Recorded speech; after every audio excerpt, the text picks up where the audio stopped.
নমস্কার, আমি বিক্রম। অজানা ভৌতিক রহস্য চ্যানেলে আরও একটি নতুন এপিসোডে আপনাদের সবাইকে স্বাগত। আজ আমি আপনাদের সাথে একটি সত্য ভৌতিক ঘটনা শেয়ার করব। ঘটনাটি উত্তর কোরিয়াতে অবস্থিত একটি বাড়িকে ঘিরে। আশা করি গল্পটা খুবই ভালো লাগবে। এই রকম সত্য ভৌতিক ঘটনা শোনার জন্য অবশ্যই চ্যানেলটা সাবস্ক্রাইব করে দেবেন।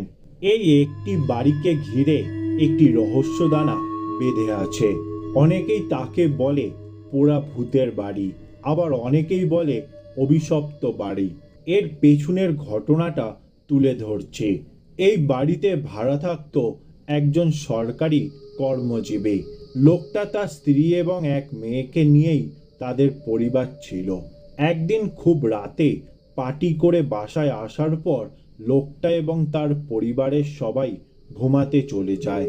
তাদের অসতর্কতায় চুলা থেকে প্রথমে লিভিং রুমে আগুন লাগে এবং পরে সেই আগুন দ্রুত ছড়িয়ে পড়ে বেডরুমে।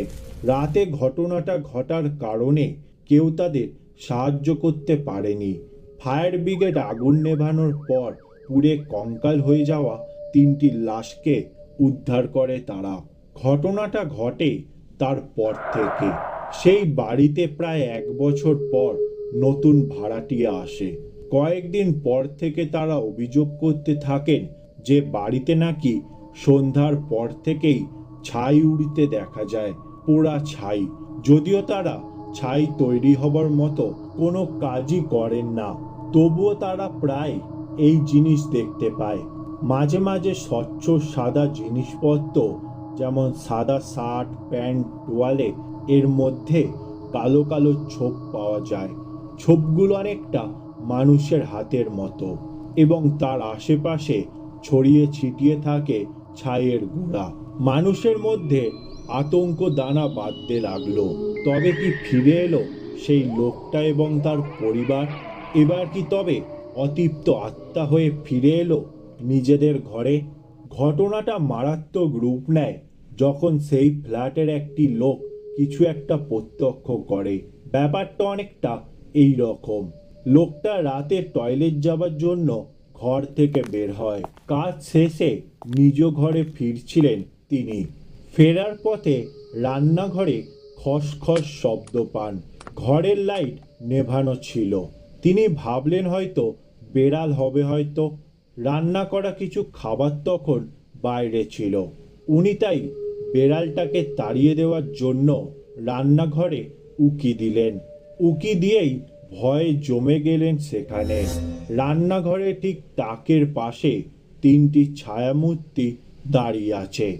দাঁড়িয়ে না, ঠিক মাটির উপর ভেসে আছে, অথবা লম্বা, কারণ উনার চেয়ে সেগুলো উচ্চতা অনেক বেশি ছিল। দেখার সাথে সাথেই তিনি চিৎকার দিয়ে সেখানে অজ্ঞান হয়ে পড়ে যান। বাড়ির লোকজনের সেবায় ওনার যখন জ্ঞান ফিরল, উনি সব কথা খুলে বলেন। সাথে সাথে সবাই মিলে রান্নাঘরের দিকে যান এবং দেখতে পান তাকের উপর একসাথে অনেকগুলো ছাইয়ের স্তূপ হয়ে পড়ে আছে। চিন্তা করেন, একটা পরিষ্কার পরিচ্ছন্ন রান্নাঘর, তার একটি তাকে স্তূপ করা ছাই, কেমন ব্যাপার? সেই থেকে আতঙ্ক ছড়িয়ে পড়ল পুরো এলাকায়। অনেকেই বাড়িটিকে ভুতুড়ে বাড়ি নাম দিলেন। বাড়ির মালিকও ভয় পেয়ে বাড়িটা বিক্রি করার চেষ্টা করেন। এর মাঝে একদিন বাড়িতে নাইট ভিশন ক্যামেরা লাগান এলাকার একজন কৌতূহলী ব্যক্তি। সেই নাইট ভিশন ক্যামেরায় কিছু একটা ধরা পড়ল। ছবি তোলার কিছুদিনের মধ্যে ওই ব্যক্তি নিজ ঘরে বিষপান করে মারা যান। এর মাঝে কোনো যোগসাজন আছে কি? এই ছিল আজকের সত্য ভৌতিক ঘটনা। গল্পটা ভালো লেগে থাকলে লাইক, শেয়ার ও কমেন্ট করে দেবেন। এই রকম সত্য ভৌতিক ঘটনা শোনার জন্য অবশ্যই চ্যানেলটা সাবস্ক্রাইব করে দেবেন।